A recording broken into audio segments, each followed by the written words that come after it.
那陣天頂雨水落無夠，即馬掠漏也愛掠來倒。這台南對去年9月到今呢無啥落雨，這冬天的雨水量是75年來上較少的。不過這台水公司有去統計，2013年到2024年到今呢，這掠漏率已經對19.55%降低到11.99%咯。也若別大目標呢是2032年的時陣降低到9.77%。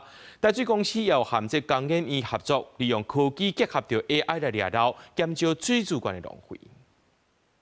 台南為去年9月到今攏無啥落雨，冬天雨水量是75年來上少的。面對極端的氣候，水資源是愈來愈珍貴。台水嘛宣布講，甲工研院合作，透過科技結合 AI 掠漏的措施，希望會當減少水資源的浪費。導入這個 AI 運用的必要性。那過去我們執行的這個降低漏水率的計劃，是大概12年的計劃，是從102年到113年。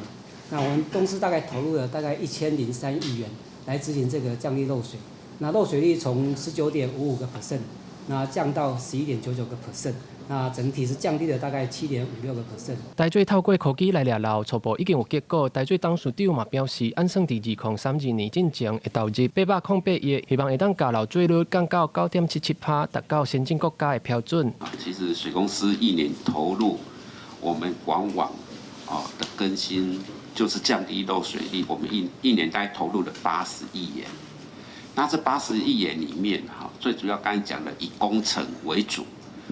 所謂的工程，就是我們把既有的這些的管線去辦理汰換。台水嘛表示，較早掠漏本地攏是用聽的方式來找，不過老師傅豆豆啊在退休啊，若要找新的員工來學習，嘛要開真儕時間。但透過科技甲 AI 方式，就通好解決人力的困境。過去我們常常都是用人工聽音的方式，但是人工聽音那着重在經驗。